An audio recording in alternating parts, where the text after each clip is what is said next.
আবাসিক হলে মৌলিক খাত অর্থাৎ স্বাস্থ্য, শিক্ষা, খাদ্য এইগুলোতে কোথায় কিভাবে টাকা খরচ হইতেছে না হইতেছে বাজেট কি? জনশিক্ষার্থী পোস্ট করুক, মুখে বলুক, বিবাদ করুক, গালি দিক কিংবা শঙ্কা প্রকাশ করুক, যাই করুক, তাকে তার পোস্ট ডিলিট করতে বলার কোনো এখতিয়ার না হল সংসদের আছে, না হল প্রশাসনের আছে, না তার বিভাগের শিক্ষকের আছে। গণরুমে মেয়েদের কাছ থেকে খাত বহির্ভূত ভাবে যে 2000 টাকা নেওয়া হয়, সেই 2000 টাকা স্পষ্টভাবে শিক্ষার্থীদের টাকা লুটপাট করা।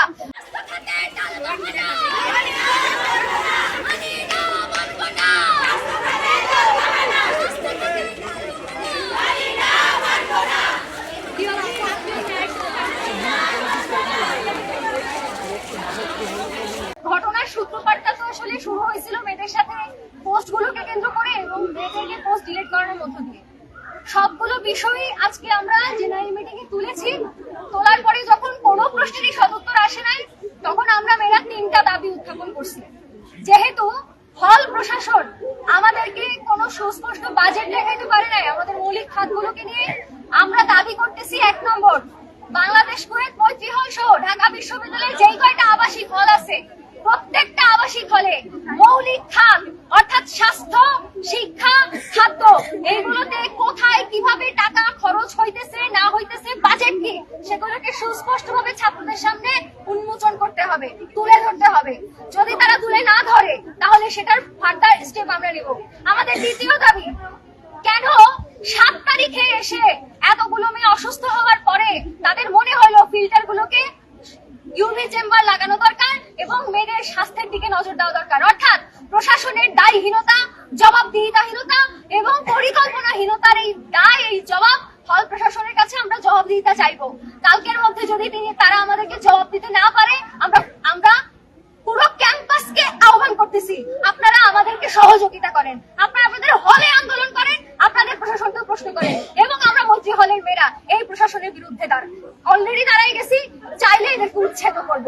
আমাদের তৃতীয় দাবিটা হচ্ছে জনশিক্ষার্থী পোস্ট করুক, মুখে বলুক, বিবাদ করুক, গালি দিক কিংবা শঙ্কা প্রকাশ করুক, যাই করুক, তাকে তার পোস্ট ডিলিট করতে বলার কোনো এখতিয়ার না হল সংসদের আছে, না হল প্রশাসনের আছে, না তার বিভাগের শিক্ষকের আছে। একমাত্র স্মার্ট সিটি বসুন্ধরা, আধুনিকতায় এক ধাপ এগিয়ে। না অন্য কারোর আছে।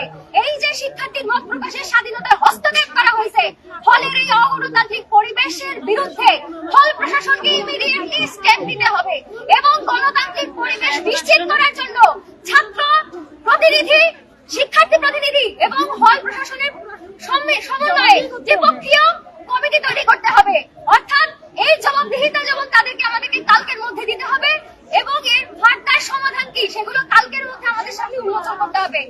আমরা মৈত্রী হলের মেয়েরা এখানে উপস্থিত, কালকের মধ্যে যদি এই 3টি দাবি একটারও কোনো যোগ্য সমাধান তারা আমাদের সামনে উত্থাপন করতে না পারেন, যেটা আজকেই তারা পারেন নাই, আমরা কালকে তাদের পদত্যাগের দাবি করব, ইনক্লুডিং হল সংসদ, ইনক্লুডিং হল প্রশাসন। গণরুমে মেয়েদের কাছ থেকে খাত বহির্ভূত ভাবে যে 2000 টাকা নেওয়া হয়, সেই 2000 টাকা স্পষ্টভাবে শিক্ষার্থীদের টাকা লুটপাট করা।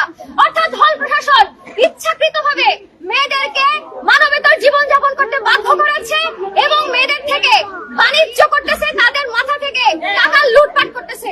আমরা চাই আমাদের যে 3টি দাবি সেটা আমরা আবার স্পষ্ট করে বলে আজকের প্রেস কনফারেন্স এখানে শেষ করব।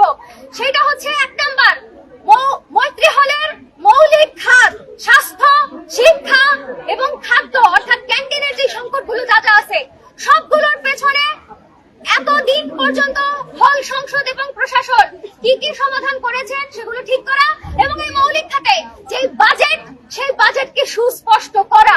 2 নম্বর দাবি হচ্ছে হল প্রশাসনের এত